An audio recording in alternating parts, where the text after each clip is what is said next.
specific answer to what constitutes a good marriage, for example. People are still asking that question, particularly in India. Is a arranged marriage better or is a love marriage better? I find that question totally irrelevant. It has no meaning. In fact, jokingly, somebody said it's like asking, I want to commit suicide. Is it better to hang myself or poison myself? Which is a better way of committing? So the idea is you want to marry, you want to lead a happy life. Whatever you want to do has to happen after the marriage. It's not a question of what constitutes. So there's no such thing as compatibility in a marriage. So you can't say that two people belonging to same profession or same age or same caste or whatever it is, they'll be more compatible. You know that we have marriages between people who are poles apart from each other and they are happy marriages. There are marriages where people have taken care to find out every possible compatibility factor, going right down to caste, subcaste, habits, age, culture, parenting, every possible thing they have worked out, and the marriage has not been harmonious or happy. So that's how it happens. The same thing with regard to parenting. Today, in the 21st century, there is no such thing as what you should do. Every time when I'm doing a parenting workshop, people ask standardized questions like at what age should I give pocket money to my child? There is no answer to that. At what age should I give him a mobile phone, or at what age do I do this, or whatever, those type of things. There are absolutely no standardized answers to that. What we need to do is to look into the individual. Every individual is different. Okay.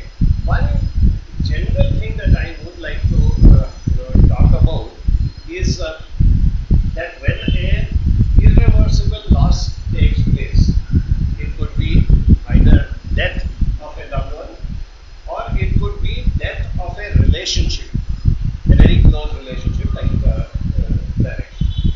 A lot of research went into this, and the person who really got exemplary on this is a doctor called Dr. Elizabeth Kubler-Ross.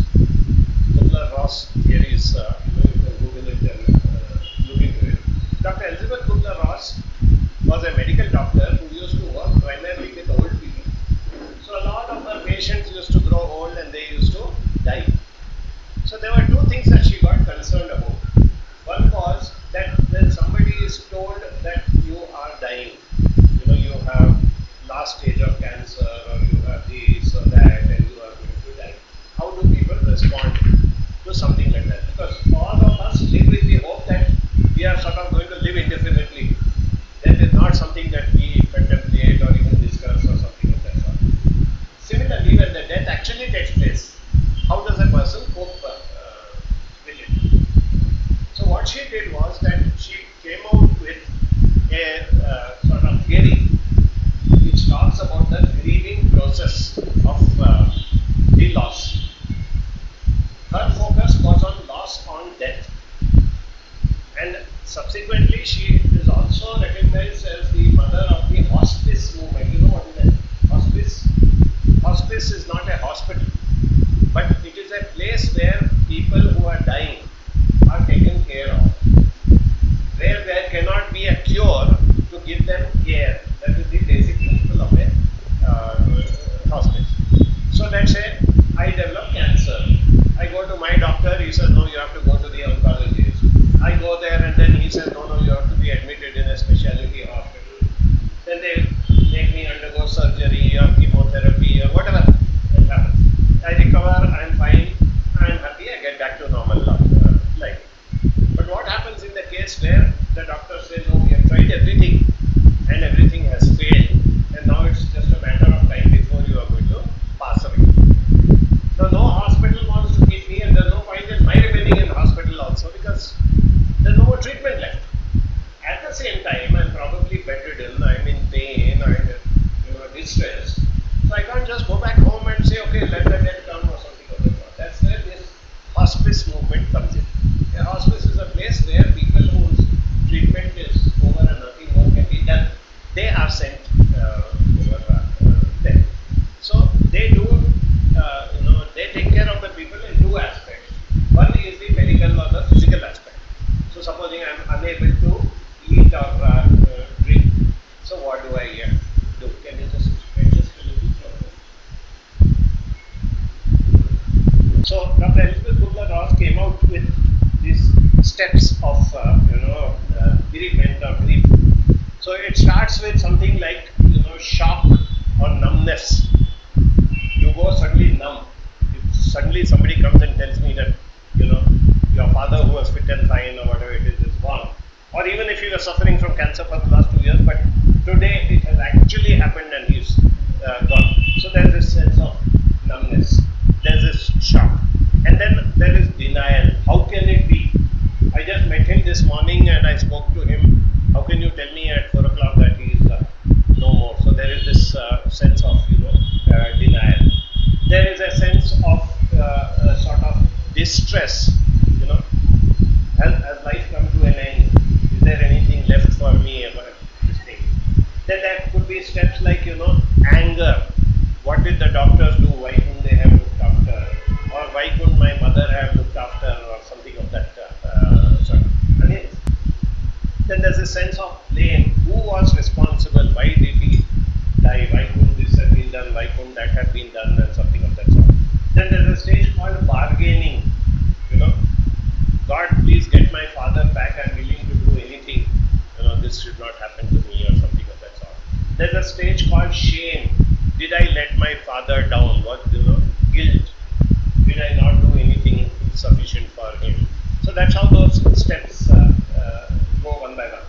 And the interesting thing that she said, this is what I want you to understand, that she said that the more you go through the grieving process, the better is the moving on.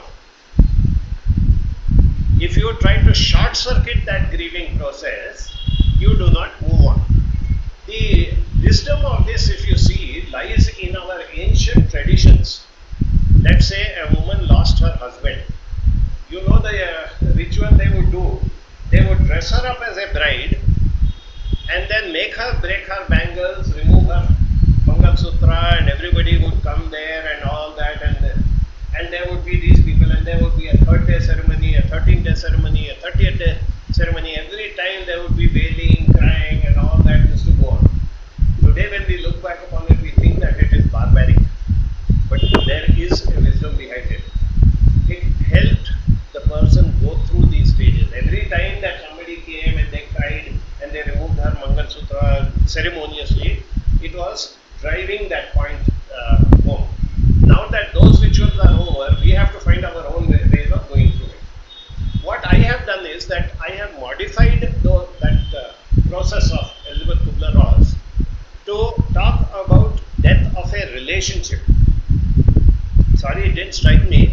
I will, get you when I go down. I'll just get you those steps. So when there is a death of a relationship, whether it is because of the death of the person or whether it is because of separation, breakdown of the relationship, whatever it is. But the point is that a relationship which I thought would be lifelong.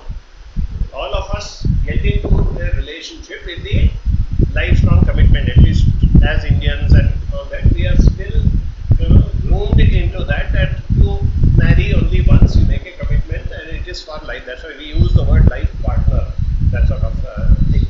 So initially, even in our wildest dreams, we have not thought that this is going to end up. So as and when that comes to an end, what is needed is to go through that process, the grieving process. Ask yourself whether you are stuck. For example, since you were asking me, Shubha, a simple thing like, am I still in denial? I come across people who still are in a state of denial. No, it can't be possible that this relationship will end. If let's say the legal process is not over, then I still have some hope saying, no, maybe it will get reversed. I also know people where the legal process is also over, but emotionally the closure has not taken place. One day he will learn a lesson and he will come back to me, that sort of thing. So that is what we call as denial. Same thing with guilt or blame or something. I come across a lot of people who feel that did I contribute to the downfall of this relationship. If somebody just says, no, no, don't be silly, it's not your fault, it's okay as a pacifying factor for that moment. But in the long run, that is not enough. Because if I'm actually feeling guilty and somebody is telling me, no, no, it was not your fault, it's not that easy for me to accept it. So I have to go through that guilt as a step. Okay, what did I do to contribute? Yes, when he wanted to shift to Chennai and I said, no, I'm not leaving Bangalore, I'm going. Was that one of the reasons why finally the relationship broke up? Fine, let me write it down and say, okay, this is how I may have contributed.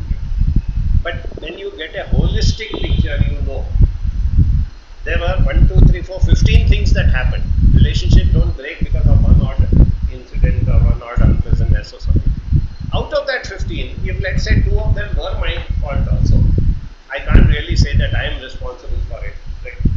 If justice is demanded and only two out of the 15 were my contribution, then I can say same. So that's how I have to work through that guilt or that regret or whatever it may be. It could be that shame. Indian society is changing, thankfully, things are improving, but there is still an element of, everybody is expected to be married lifelong and you're supposed to have, partner, spouse, this, that. So when that is not there, what happens? You become automatically an outcast. You don't belong. At least now things are better. As you're aware, 10, 20 years back, no landlord would give a house on rent to a single lady, even if she is very respectable family, she's got a good job, she's got good income, she's got children. But the moment if she says that no, I don't have a husband, landlords used to flatly refuse and say we are not giving you the house on rent. And by chance, even if the landlord agreed, the landlady would cut it down because she is not confident about her husband. Somewhere along the line, she would feel very insecure that if this lady who doesn't have a man in her life, if she comes in, my husband, I don't know what, he will start chasing her or something. I don't want to have problems in my family life. So this is the other side of the picture of the so-called happy marriages and this and that. That is also there. That is what is happening. So anyway, that, as I told you before you leave, I'll give you that slip. Keep it with you. What you need to do is either by yourself, if that is possible, or taking the help of a friend, a counselor, or whoever you trust. What you need to do is to, whether it has been 1 year or 10 years since that death of the relationship took place, or even if that relationship is still dying also, it doesn't matter. What you need to do is to ask yourself, how many of these have I gone through? And how many of these have I totally resolved? I gave you a simple example like denial. So I still have that 1% hope that no, things may work out. If it is there, then I need to work on it within myself, not with the other person. He's got nothing to do with it. I need to work on it myself. I need to accept reality that no, this relationship is dead, whether the legal thing is over or not. That's thing. Once that has been done, then I move on to the next, then I move on to the next. If there is some anger, let's say I had an arranged marriage and the marriage turned out to be a total fiasco. Okay, whatever had to happen has happened, I moved on. But do I have a lingering anger against my father? That he is a wise man, he is supposed to be knowledgeable. Why did he select such a person? Didn't he love his daughter? Didn't he care for me? Couldn't he have taken little more trouble when such an important decision had to take place? So if I have that anger against my father, what happens is that if any one of these things are lingering, I am not in a position to give the best of life, to enjoy the best of life, to have the best of relationships and things like that. I need a marital partner. But as I gave an example now, that if my father had selected my partner for me, and I had just had full faith in my father and I had agreed to that alliance, and then everything went downhill. It is a closed chapter, the legal process is over, I have moved on in life, I have settled down. But my relationship with my father still remains. He's still my father as long as he's alive and I'm alive. He is my father. Now, if I am carrying some sort of a blame or anger against him, what happens is that it prevents me from leading a normal life. Now, our whole idea and focus of a gathering like this is to ensure our quality of life. We are not sitting here as mediators or marriage counselors or whatever it is. We are sitting here to see what I can do. Whatever has happened to me so far has happened, good, bad, ugly, whatever it is. But from today onwards, what do I do to improve my quality of life? Which should include my near and dear. Only one person has gone away from my life. My father may still be there, my mother may be there, my sister may be there, my child may be there. Now, this is the time to work on strengthening those relationships because they are the important anchors in our life. But we cannot do it if we are carrying the baggage. Just to give you an example, that a lady who has had a bad time with her husband and has finally separated out. Now she is bringing up a girl child. Without her realizing, she may become extremely possessive about her daughter. She may feel that any boy or any man coming close to my daughter is a threat because of personal experience. If that personal experience has been resolved, then she can look at her child neutrally. And if she does that, if she becomes possessive about her daughter and tries to segregate her, what happens to a child of 21st century? You have a 5-year, 10-year, 15-year-old daughter whose mother is constantly pulling her back. She starts rebelling. And the relationship between mother and daughter gets spoiled. You don't even realize why it has happened. Because there is, what do you call it, that self-righteous thought that, I'm doing it for your good. And the girl is good enough or intelligent enough and has had sufficient exposure to say, all my friends have loving mothers. They don't behave like this. Why are you behaving like this? This is not for my good. I don't agree with you. So you see, at a time when you actually needed that relationship with your child, which should have become stronger and an anchor, on the other hand, you're losing out on that. These are the things that we need to go through when we are working on this factor of the grieving process, and then comes the rehabilitation thing. So that is a basic answer to Shobha's question. What would you like to proceed further?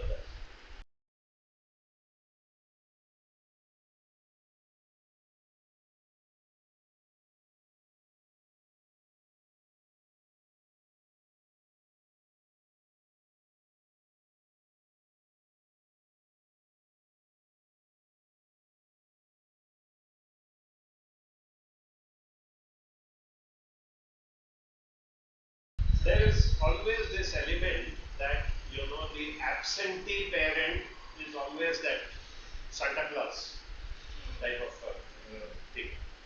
So if I am living with my mother, however much she is struggling, whatever she is doing, this thing is there that if my father had been there, I would have had a better quality of life.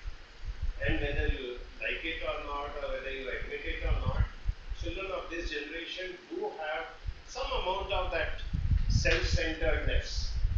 They are not that sacrificing people like how you people are or your parents were or whatever it is. Somewhere we are actually programming our children to focus on their own self. So when the child is self-focused, the child is looking for answers as to how I could have had a better life. I could have had a better life if my father was here. Well, what was my father? My father is an engineer or this or manager or executive or businessman or whatever he is. He would have been earning so much money and that would have been there for me. I am being deprived of that because of whatever has happened. Now, to answer that question, again I come back to the same thing. It depends on how comfortable you are with yourself. Somewhere along that line, children observe, they're not interested in your work. answer when you say that I should have come. When I say that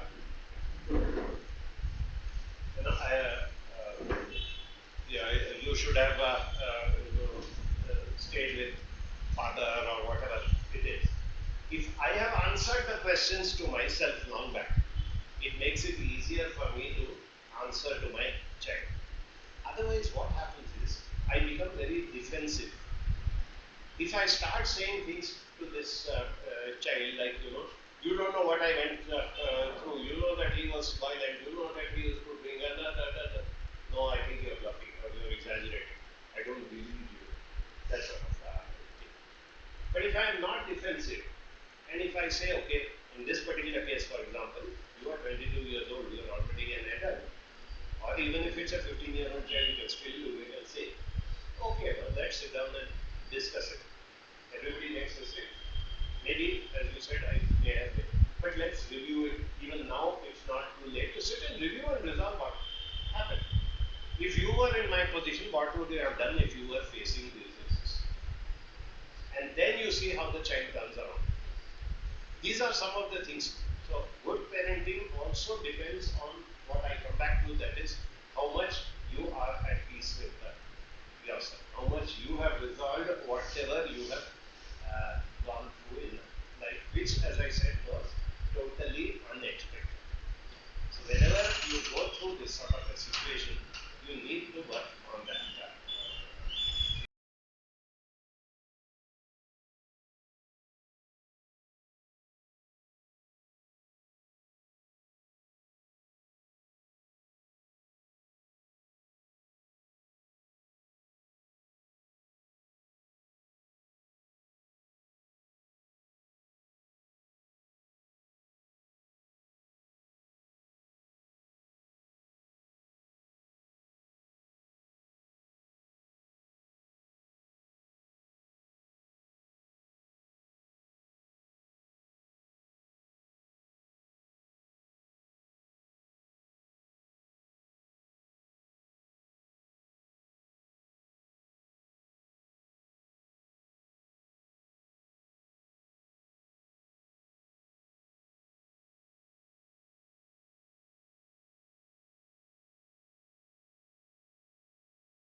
See, when you said something very significant, that he is there with us in spirit or whatever it is, you may even be talking to him, or you may be thinking that, oh, he would have liked this yellow colored t-shirt, those sort of things, that the person becomes so much part of your life that just because death has taken place, you can't just wipe him off from the slate, which is good because it gives you that warmth and that feeling that you are not alone or something of that sort. But it also leads to what I was telling you about the grieving process, the denial. That physically he is not here. Let's take a different situation. If he was alive, but he had got a very good project in America, some place else, and he had to go there for a year, and you knew that that 1 year will get you so much of income or progress or something. The family will be able to live happily, but you cannot uproot your children and take them for a year or whatever it is. So now, what would happen in that 1 year that he is away? There is a school program, and if somebody asks you, ask your daughter where is your father, or asks you where is your husband, what would you say? You would say he's gone to India. Why do you say that? Because there is no denial. You discussed it with him. Either you willingly said, okay, go, you'll be able to earn money and we'll be able to have a better life. Or even if you didn't like it, you said, no, he likes it. It's going to be a big boost to his career or something, so he wants it. Let me not stop him. So I had allowed and I had accepted it. This acceptance is what comes in the way. So to be able to say that he is no longer with us, he has passed away or something like that. With a small child, you can use a slightly different terminology by saying that he is in heaven, something of that sort. He is looking after us from heaven. He is not come to this program, but he is watching us from there. Let the child have that feeling that my daddy is there, he loves me, he cares for me, but at the same time, not in that denial that tomorrow he will come physically here. He is never going to come back. So somewhere you need to sit and talk it over with them. Talk in terms of past tense. This is again general for all of you. Then even when you are talking something good or describing something, in any of your cases, if the child says that you remember we had gone to Ooty for a holiday, it was so nice, all of us had gone and all that. So you say, yes, at that time daddy was with us and we did enjoy, we went for that holiday and now it is past. So there are a lot of experiences of life which are good memories, let us retain that memory. So when you sit down and talk about the good things, where all of you had gone for a picnic or where there was some joke which you used to make or something or the other about it, and then talk about the fact that it is past tense and we need to move on in life, that sort of thing. But if you do it systematically, nothing will happen immediately, but over a period of time they will be able to deal with it. And then if she says something like, I don't want to go to the school because other this thing, you say, if you don't go, you are letting down daddy. Daddy loves you. Daddy is sitting in heaven and he'll be watching. He also knows that you have a school function and he'll be watching you over there. How will daddy feel that just because I am sitting there, you refuse to go to school and he'll be looking around for you, he will not find you over there. So we have to make daddy proud. Come on, let's go. Sometimes it is even better to go and say that, see, my husband is no more, these are my children, I am so and so, this is what I do or something, before people ask. Because remember that when you have this sort of single status, regardless of what the cause has been, anything which doesn't fit into regular society, everybody is uncomfortable to ask. So nobody actually wants to ask you that question, and yet, number one, the curiosity is there, and number two, that discomfort is there. Now, what do I talk to you? So, if I know that, or somebody has just vaguely told me that you lost your husband, I don't even feel like talking to you because I say, what will I talk to her? My God, she must be in mourning. I don't know, she must be getting. But the moment when you introduce yourself and say that, my husband was this, and he passed away, and this time. I have a son, I have a daughter, and this and that. Now you made me confidence. This is part of what I was telling you about rebuilding your other relationships, whether it's in your office where you work, whether it's in your neighborhood. Sometimes when you shift and go to a new locality, everybody is wondering how come there is no man here over here, what could have happened. They're all, that gossip type of thing.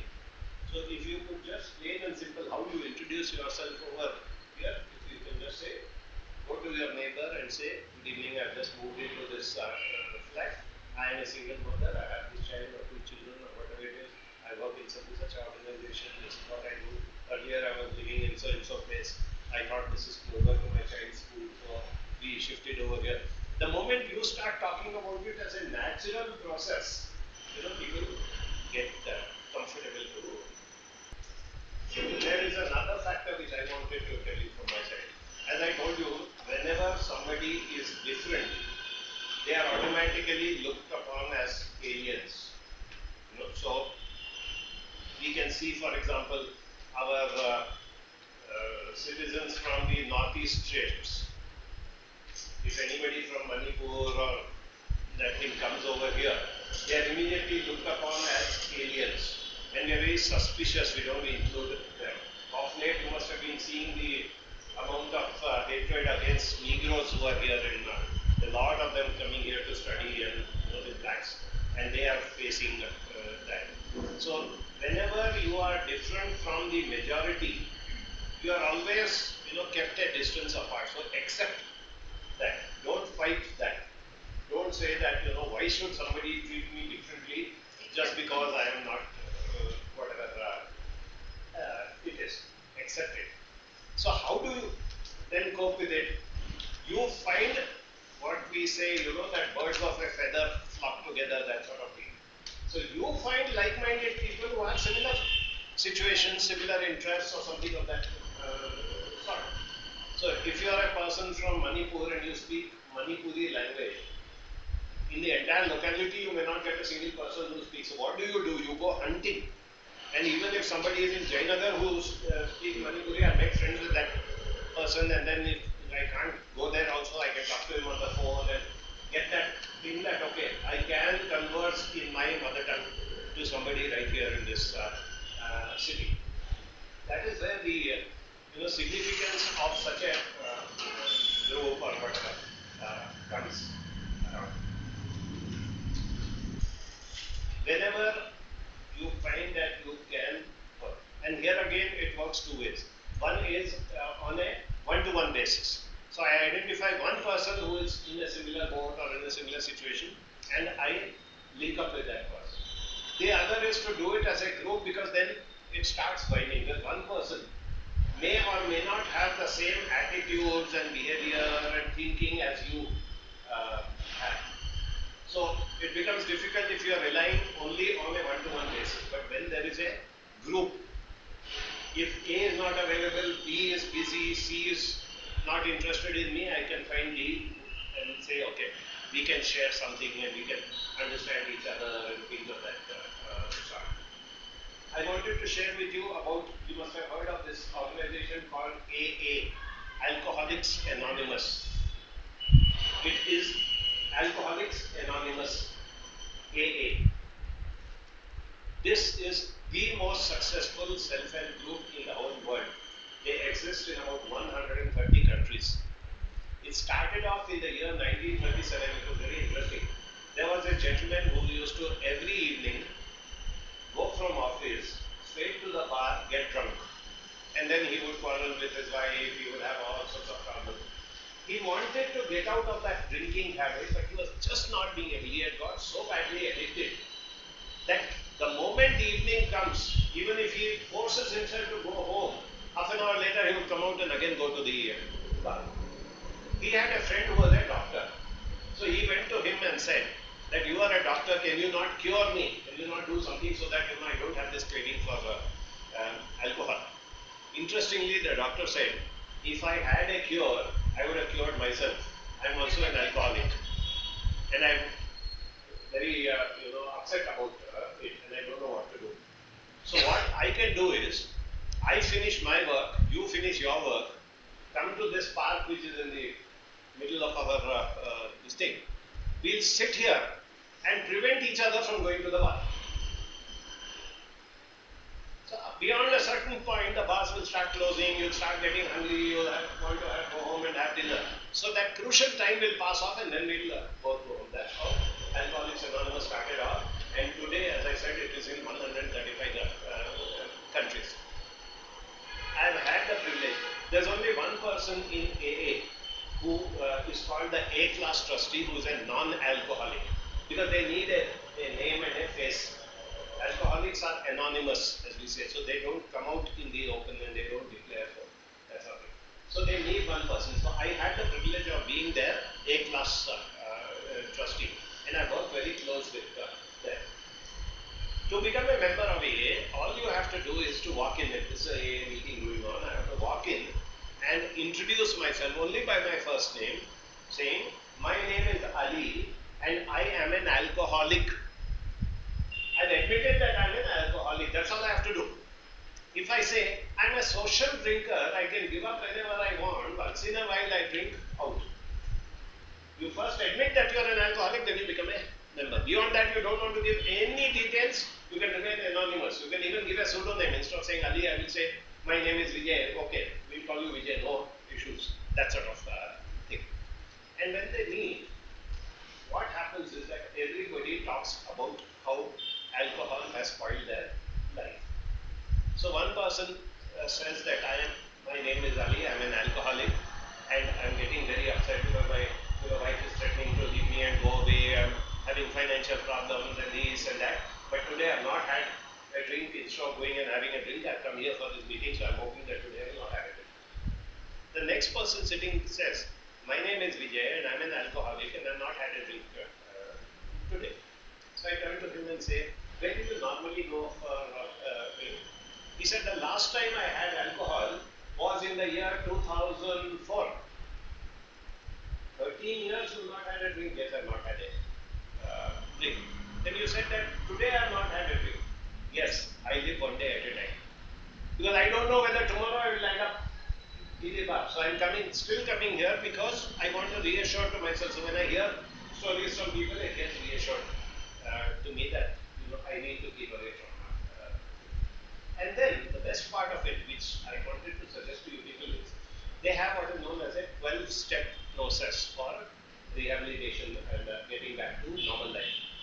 That 12th step is supposed to be the most critical, which says, I will reach out to a brother alcoholic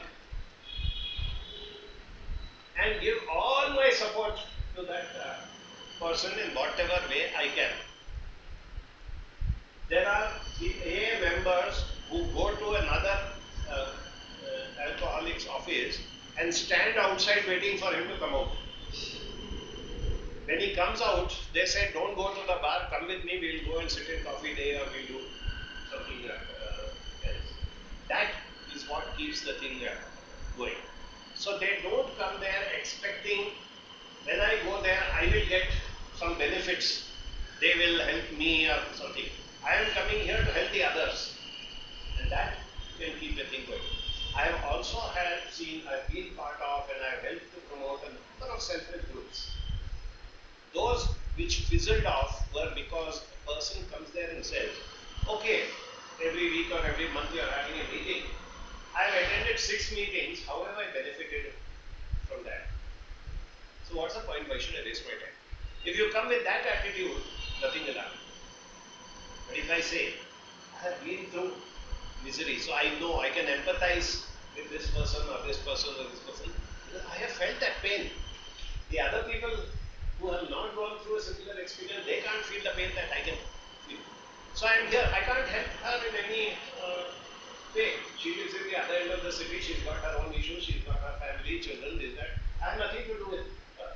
But I am sitting here in this meeting to show my solidarity that you are not alone. So I will come here, I will sit. I may not even open my mouth. I will allow everybody to talk and I will go away. So this is my contribution to people whom I empathize with, not sympathize. Remember the critical difference. There will be a lot of people who sympathize with you. As she rightly said, we don't want pity from the people. Oh, your father died, is it, and all that. Obviously, the child is going to be very upset. She doesn't want. But empathy is something that we need. And empathy can be given only by a like-minded group like this, who says that yes, I understand what you are doing. Even if your circumstances are totally different from mine, I can still say that I am one person who will empathize with you.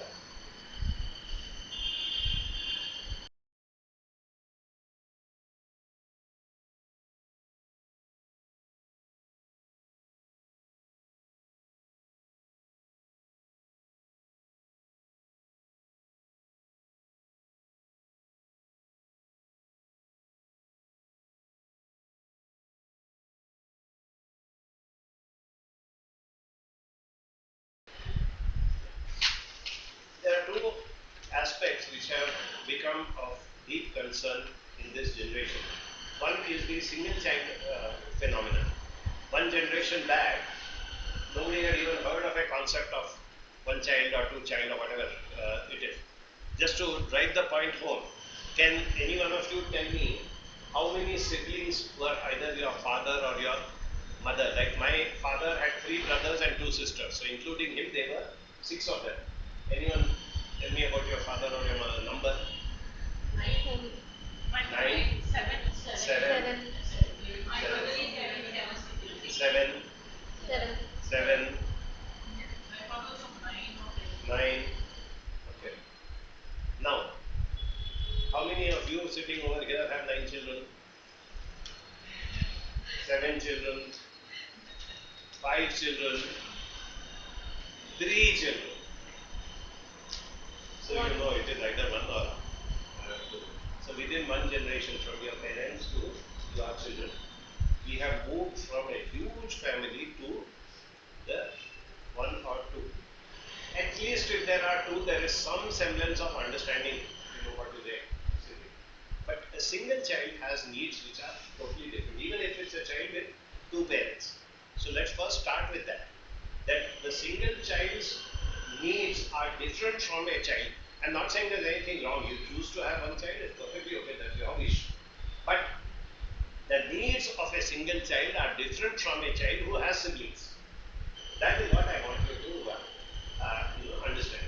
In fact, that I managed to successfully complete. I do have a small handbook for the single child. You can pick up a copy if you want. In that, I have mentioned what are the specific areas where a single child may require some different inputs, which child. Just to give you a very quick this thing, emoting, expressing emotions. A child can express emotions much easier to their own peer level. I am angry with you. I hate you. You don't come near me. You are this, you are that. And then 5 minutes later, okay, I'm still angry with you. I'm not talking to you, but come and play with me. I don't want to play alone. Something of that sort happens. So they learn how to emote. Similarly, they learn how to share. They know that anything that comes into the house and my brother or sister is going to grab it. So I have to start learning how to defend, when to give, when not to give. If I become too greedy, then I get one back from daddy who comes and says, no, you have to share with your sister or something of that sort. The single child starts presuming that everything is mine. So when you have that single child, that itself is there. On top of that, if there is a single child of a single parent, then it becomes double the thing. Because now put yourself in the shoes of the child. I don't have a brother or sister and the single child in this household. Even if they are grandparents and extended family and all that, today's children are not connecting, unfortunately, to their grandparents as they used to.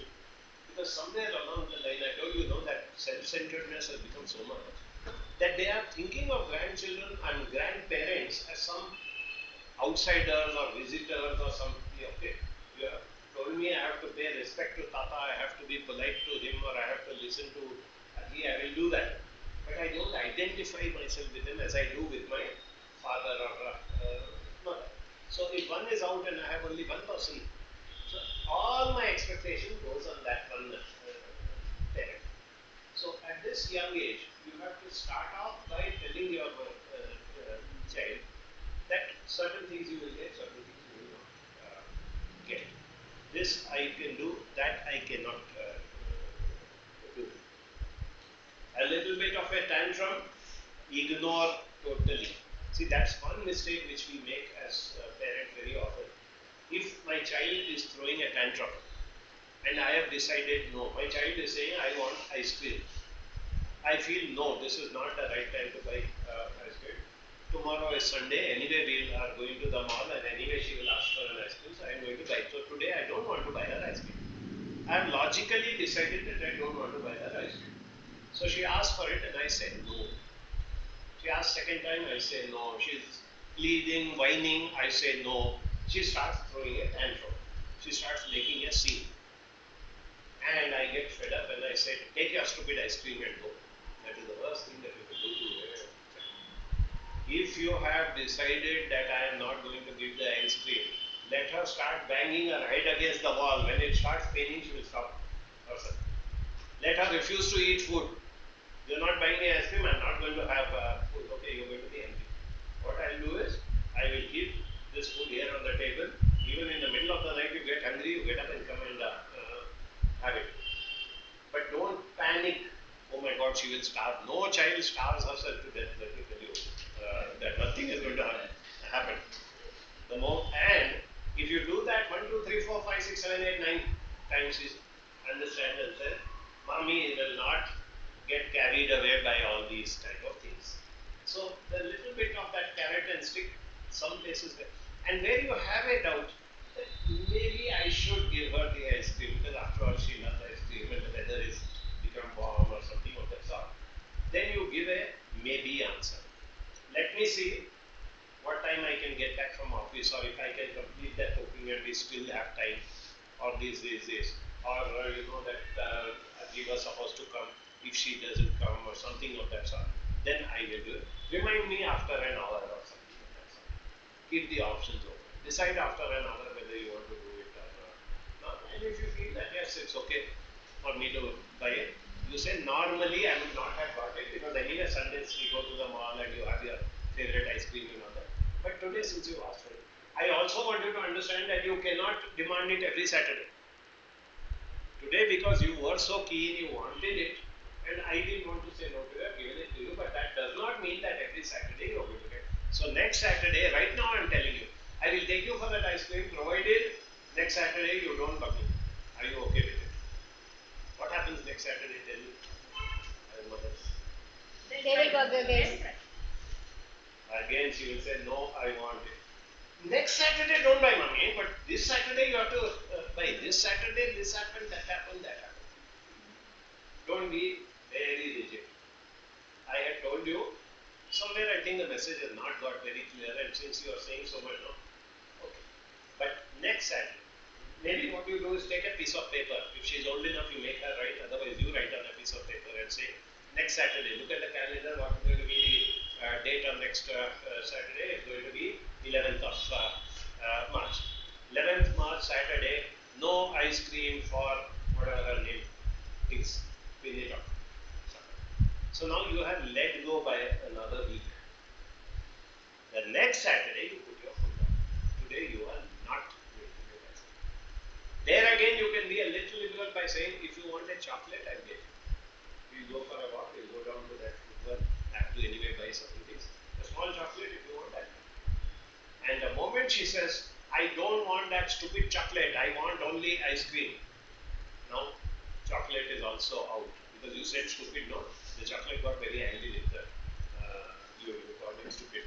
So now chocolate is not going to come to simple things. We all know it, but the question is that when we are emotional, when we are sentimental, how much do we put it into practice on a consistent basis? Communication is more important. Very important. Let your child go on and on and on talking. Never stop your child, and particularly when it's something to do with emotions. You are the worst mama in the whole world. You know what it is? I hate you. You are the worst mama in the whole world.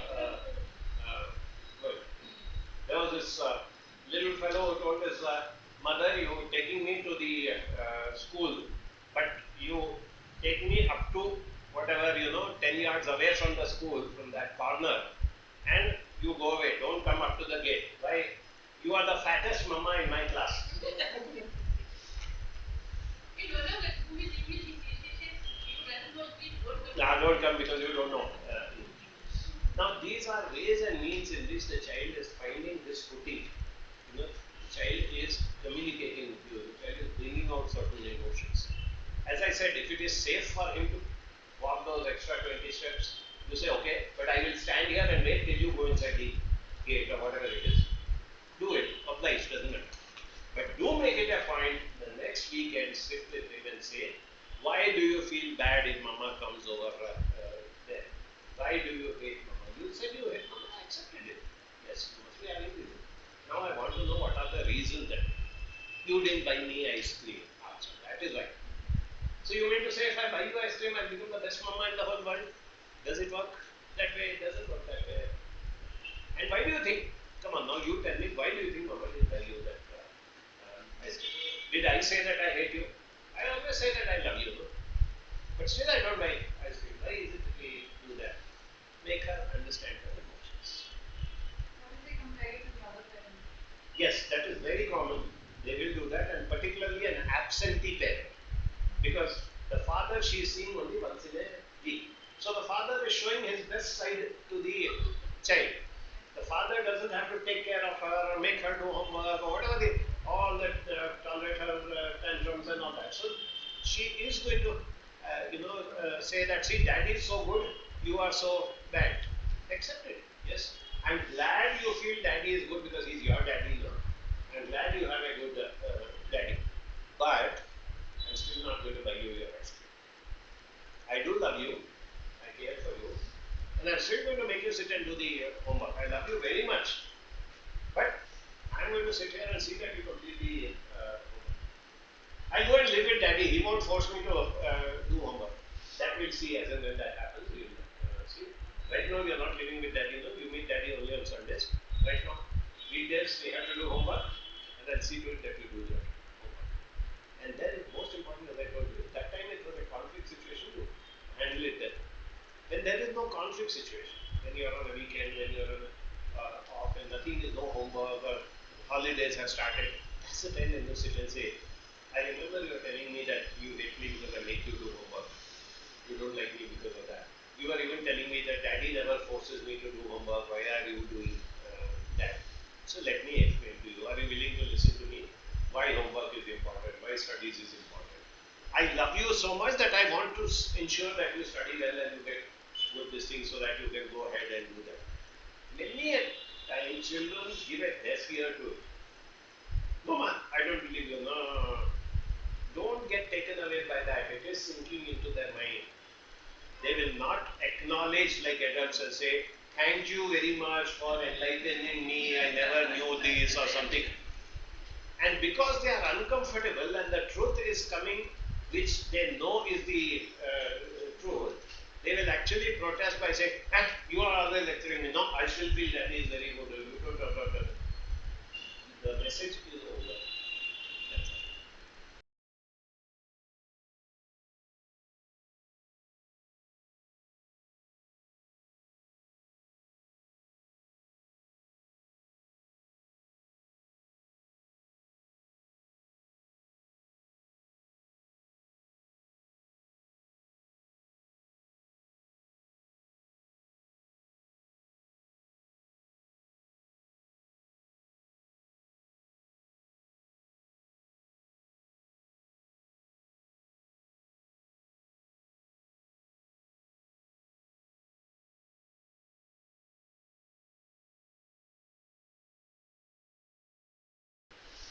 See, this is a very delicate thing. I know that you are the one who's facing this challenge, so it's easy for me to sit and give you a lecture over here. Nonetheless, I would like to tell you that this is what I meant by saying denial. If I want to live in a state of denial, if I know whatever your age is today, 30, 25, 45, whatever your age is today, you say, I've got my life ahead of me.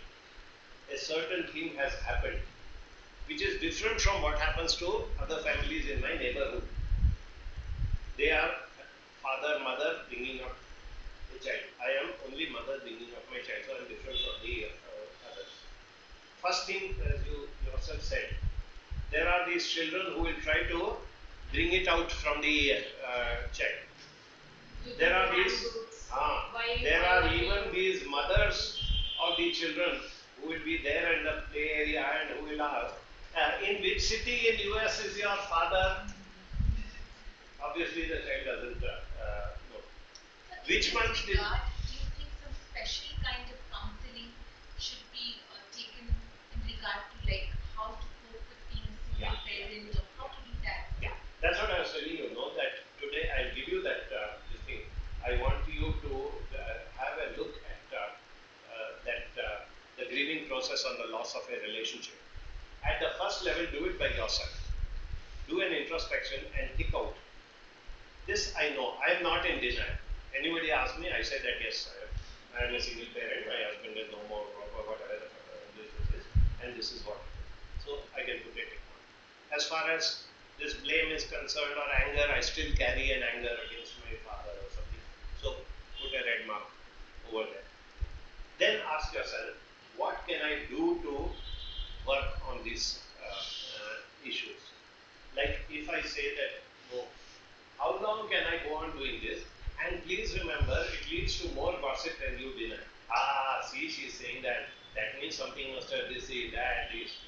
If she can look, any one of you can look in the eye and say, I am separated or I am divorced from my husband. I am bringing up my child, this is my child, and I am happy looking after the child.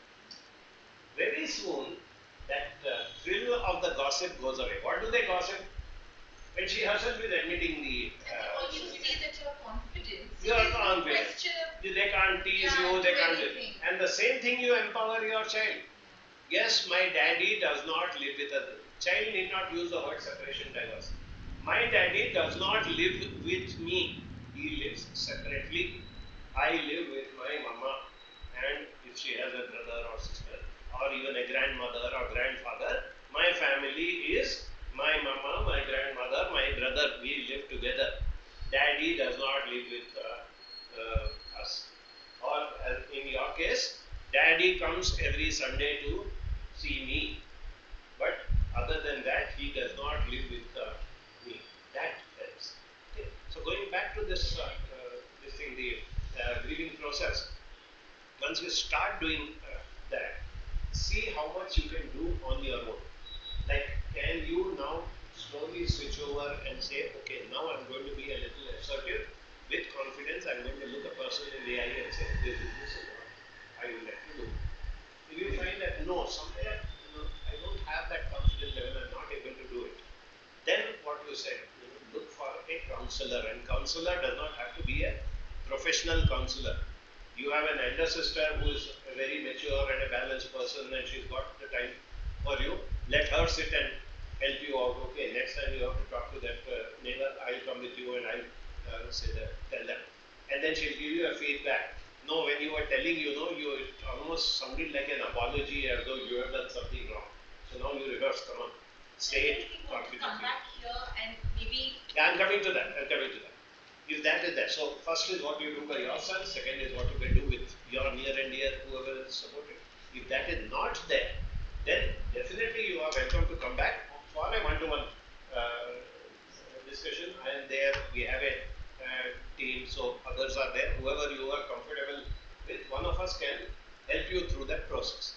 At the same time, one more thing that you can do is, now that this initiative has been taken and things of that sort, if you can have regular, interactions, that's going to be something very useful. And don't come into that meeting like this asking yourself, how do I benefit? You're not coming here to benefit. Yeah, please go ahead. Carry on. Thank you so much. You are not coming here for looking for some benefit. Did I get something out of this meeting? Did X, Y, Z help me? No. I'm coming here just to show solidarity with a group.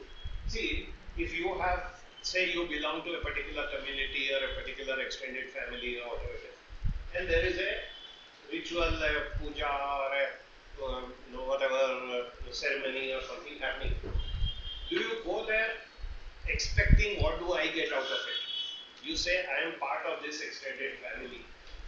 I owe it to them that I have to go over there. Or even if I don't like, my mother wants to go, so for her sake, I will go and let. There are times when it is unpleasant also, people gossip, people don't talk properly, but I still keep going back home because there is a sense of belonging. If you can treat this as a family and say, this is my family or my community or whatever it is, I would like to be part of this thing. And you will see the difference that when you are facing, like how you said, when you are facing this situation where, either externally where somebody is trying to point out or gossip about you, or internally, like my child is asking me this question, or like how you said that, Mama, I don't feel like going to school because they keep asking where is your daddy or something of that sort. You know that you are not alone.